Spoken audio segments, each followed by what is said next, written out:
mwaramutse abandi mwiriwe bivanye naho buri wese aherereye. Twebwe turaho turashima Imana nta kibazo. Turabahaye ikaze muri uyu mwanya mwiza cyane dusange ubutumwa bwiza bwa Yesu Kristo bumwe Paulo yavuze budakoza isoni.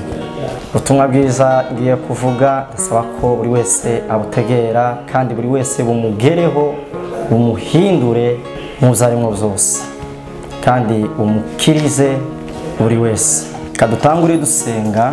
Mana data wa twese uri mu ijuru, Imana igira neza, Imana ishobora byose, turagushimiye ku buntu n'urukundo n'imbabazi utugirira twebwe abatuye isi. Mbere ya byose turasaba ngo tubabarire, ugirire imbabazi imitima yacu, ugirire imbabazi imibiri yacu. Turacumura fizikema, tugacumura mentalema, turacumura mu ngero izo arizo zose Mana, ariko duciye bugufi cyane ngo tugirire imbabazi. Uyu mwanya ni umwanya mwiza tugiye gutangamo ubutumwa bwiza bumwe wadusigiye Yesu Kristo. Turasaba ko bugera ku bantu bose aho buri wese atuye mu mwanya arimo. Komeza ubane natwe, ntabari twe ahubwo izina ryawe ari ryo rishigwa hejuru. Gusaba ni ukwacu ariko gutanga ni ukwawe, ni mu izina ryawe tubisenze tubisaba, amen. Mbere ya byose reka tubanze dusome ubutumwa bwiza. Reka dusome mu butumwa bwiza ko bwanditswe na Matayo, intumwa Matayo, igice cya 25 umurongo wa 12 n'umurongo wa 13. Turasomye mu izina rya Yesu. Bibiliya iravuga ngo nawe arabasubiza ati ndababwira ukuri yuko ntabazi. 13 nuko mube maso kuko mutazi umunsi cyangwa igihe. Turasubiramo. Nawe arabasubiza ati ndababwira ukuri yuko ntabazi. Nuko mube maso kuko mutazi umunsi cyangwa igihe. Tugiye kuganira umwanya muto cyane ku ijambo rivuga ngo kuba maso ugakanguka. Kuba maso ugakanguka. Sinzi aho uri, sinzi aho uherereye, sinzi izo urimo, sinzi icyo ukora mu buzima busanzwe no mu buzima bw'umwuka, sinzi icyo ukora, ariko tugiye kuganira umwanya muto cyane ku ijambo rivuga ngo kuba maso. Iyi ni imigani ya Yesu Kristo yari kwakira abantu. Uyu mugani ni umugani w'abakobwa 10. 5 bari abakobwa b'ibipfu, abandi 5 bari abakobwa b'abanyabwenge. Bibiliya yatubwiye ku gice cya 13 ngo nuko mube maso kuko mutazi umunsi cyangwa igihe. Yesu Kristo amaze kuzuka yahamagaye abigishwa be, arababwira ati jewe Yesu Kristo nahawe ubutware mu isi no mu ijuru, nuko mugende muhindura abantu bose kuba abigishwa, abemera mu babatize mu izina rya Data n'iry'Umwana n'irya Mpwemu Wera. Mes chers amis, mission twasigiwe nta yindi niyo gukwirakwiza ubutumwa bwiza bukagera ku bantu bose. Nimba ukicicaye menya yuko wasinziriye. Turi maso, dutegerezwa gukwirakwiza tukamamaza ubutumwa bwiza bukagera ku bantu bose. Hari abantu bakiramye ibigirwamana bagisenga ibishushanyo, nuko ubutumwa bwiza ubitse ntacyo wayibukoresha. Jambo ry'Imana ryatubwiye ngo tube maso. Ubundi mu buzima busanzwe Imana yaturemeye amanwa ari wo murango kugira ngo tukoremo imirimo iyo ari yo yose, akazi akariko kose tugakora ku murango. Maze Imana ituremera ijoro kugira ngo turisinziriremo imibiri yacu iruhuke. Ariko mu buzima busanzwe, mu buzima bwa Mpwemu Wera siko bimeze. Imana iradusaba guhora dukanwe turi maso kandi iminsi yose, kuko biramutse ugasinzira uranyagwa n'icyo Yesu Kristo yaguhaye. Mu buryo bwa Mpwemu ho ntibisaba ko dusinzira, bisaba ko duhora turi maso, kuko iyo dusinziriye Satani araza akatunyaga n'izo twahawe. Bene data, kuba maso ndiko ndavuga ntabwo ari uku gusanzwe tuzi, ni ugukanguka mu z'umwuka, ugakanguka mu z'umwuka. kuko usinziriye Satani araza akakunyaga icyo wahawe. Nimba uri umuririmbyi, Satani araza akakunyaga iyo mpano yawe y'uburirimbyi. Nimba uri umuvugabutumwa, Satani araza akakunyaga iyo mpano yawe y'ubuvugabutumwa. Birasaba kubera zamu, birasaba kuba maso bivanye n'icyo Yesu Kristo yaguhaye.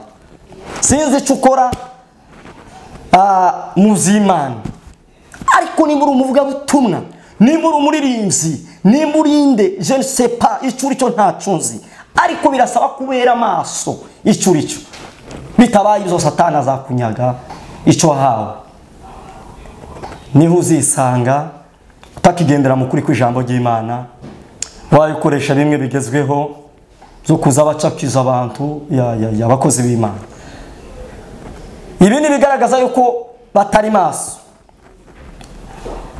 Kandi hari igihano gikomeye cyane kubavuga ngo Imana yavuze itavuze.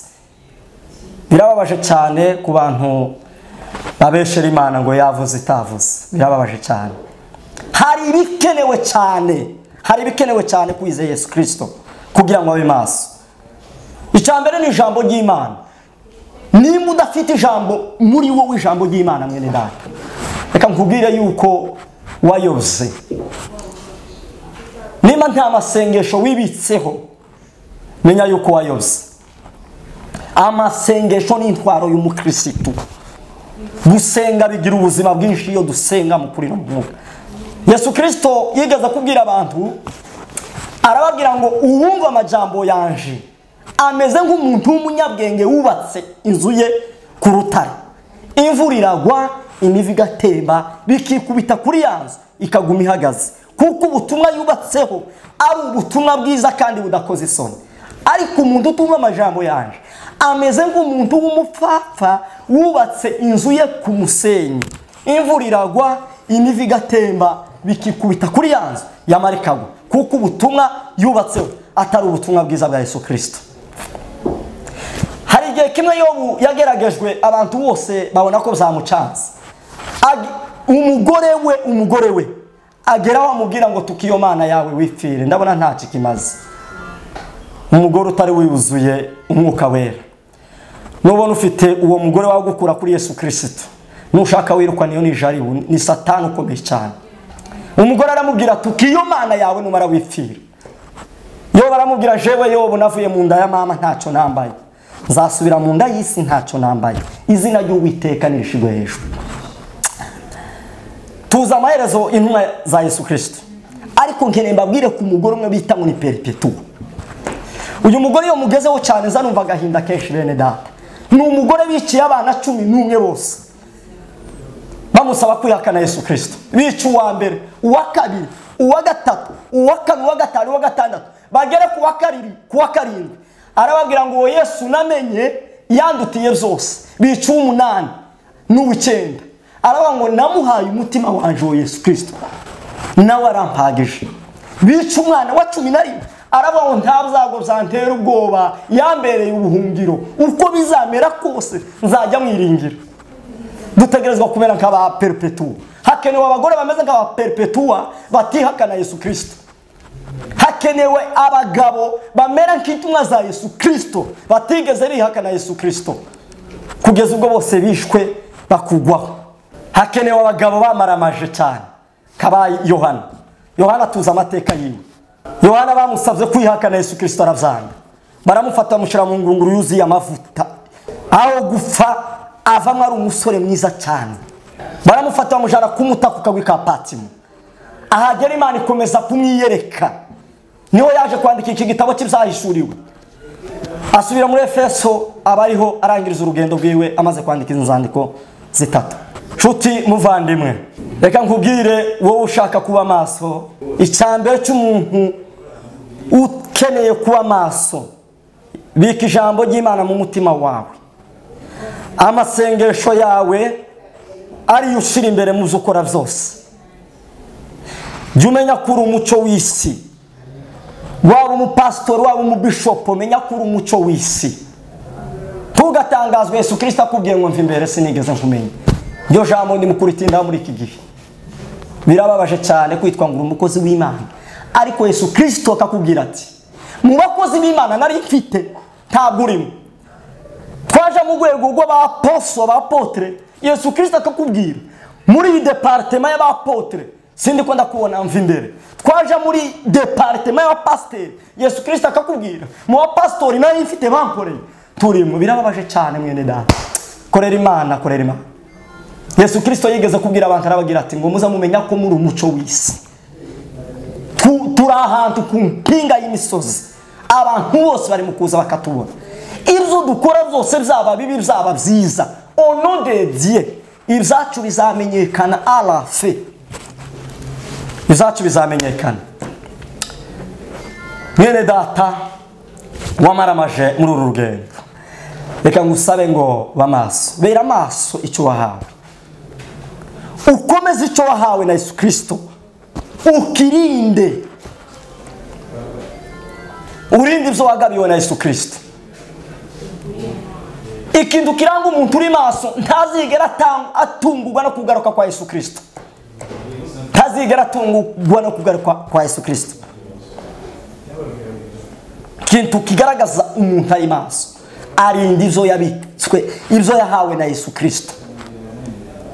Dutegerezwa kurinda ibyo twahawe. Paulo yandikira Timoteyo umwana we yabyaye muzo kwizera, aramubwira ngo Timoteyo umwana wanje uze urarinda neza icyo wabikijwe na Yesu Kristo. Arongera namubwira ngo impano y'Imana ikurimo uzayikoresha amanywa n'ijoro, uzemere kubabazwa kubwo butumwa bwiza. Agere mu rwandiko rwe rwa nyuma amusaba kuzamusura. Paulo abwira Timoteyo, aramubwira ngo Timoteyo jeweho maze kumera nk'ibisukwa ku gicaniro, igihe cyo kugenda kwanje kiregereje. Ariko reka nkubwire, narwanye intambara nziza, narangije urugendo, nari nzizo kwizera. Igisigawe ni kimwe Timoteyo, mbikiwe ikamba ry'ubugingo. Iriya kamba Paulo yakwabwira Timoteyo ni iryacu twese. Nubera amaso ibyawe, ukaba amaso neza muri iki gihe, iryo kamba ry'ubugingo ni iryacu twese mwene data. Birasaba kuba amaso muri iki gihe. Dutegerezwa gukanguka.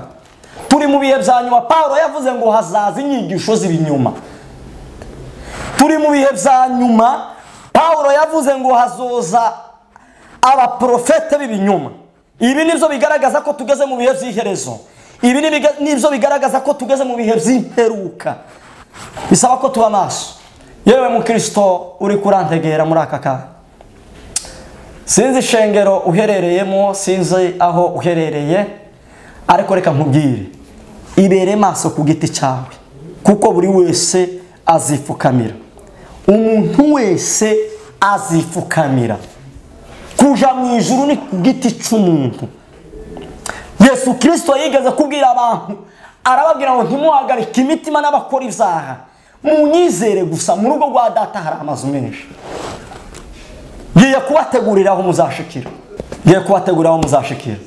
Yesu Kristo agiye kudutegura aho tuzashikira. Kandi aje vuba. Azanye ingero kugira ngo agerere umuntu wese uri maso n'ibikwiriye byo yakoze. Icyo biba nicyo uzasarura mwene data. Utegerezwa kuba maso gusa, ukabera maso umurimo w'Imana.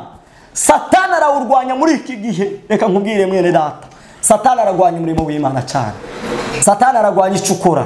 Satani aragwanya ubwo buririmbyi. Satani aragwanya iyo evangelisation yawe. Ariko reka nkubwire, nufata ijambo ry'Imana ukarebeka mu mutima wawe, tazigera agushobora. Nimba Imana iri mu ruhande rwacu, nimba Imana iri mu ruhande rwawe, reka nkubwire ko Satani atazigera agushobora.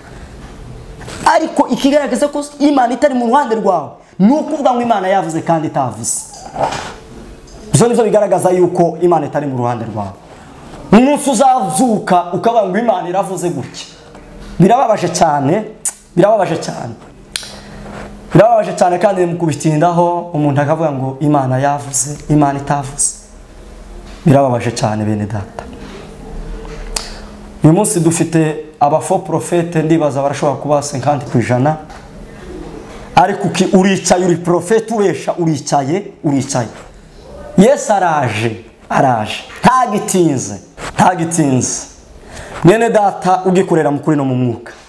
Bibiliya ivuga ngo dusenge mukuri no mu mwuka. Birababaje cyane cyane cyane. Wewe ugisenga mu kuri no mu mwuka, bera amaso ibyawe unabere maso n'abandi bantu.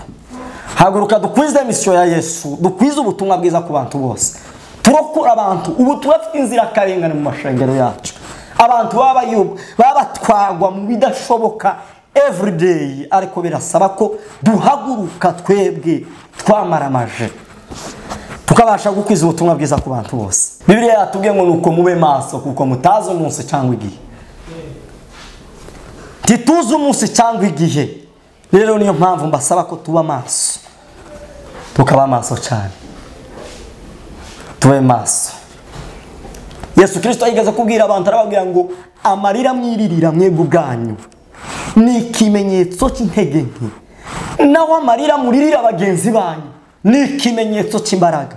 Uyu munsi niba wayuririra abantu babatwagwa mu bintu bitari byo, ukaririra abantu faux prophète babatwara, menya yuko icyo ari ikimenyetso cy'imbaraga mwene data. Nimba uhari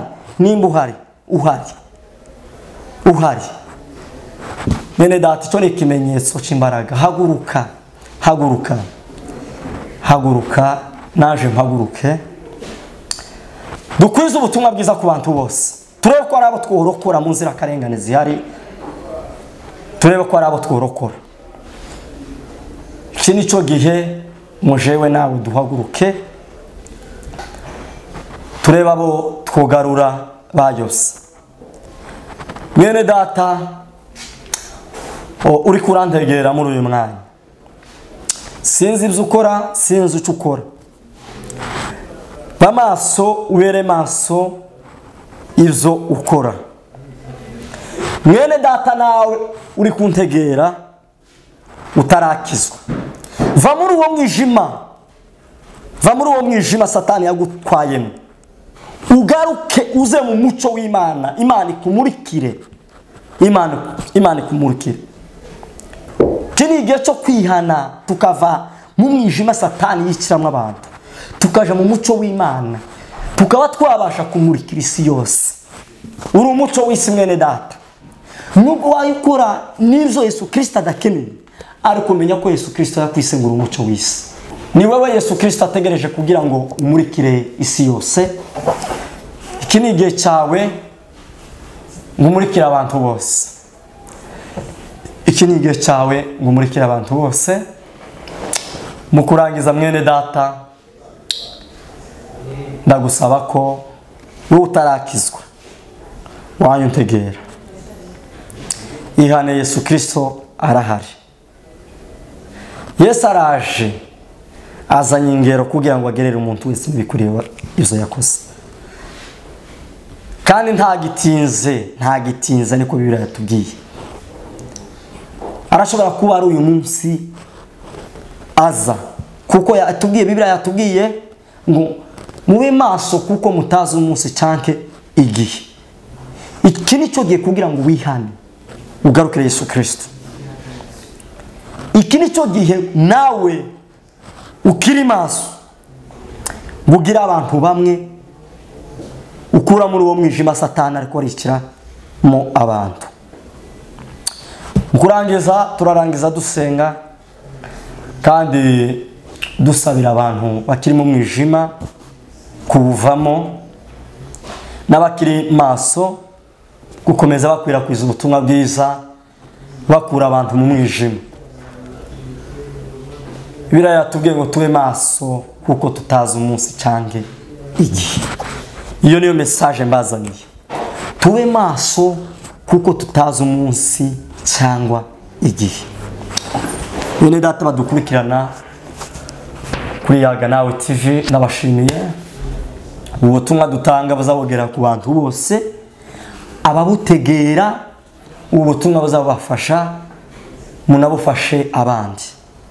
Ubutumwa muzamu bupartage bugere ku bantu bose, kuko dutegerezwa gukoresha moye possible kugira ngo ubutumwa bwiza dutanga bugere ku bantu bose. Ubutumwa dutanga bugere ku bantu bose. Turasaba ko mukora partage,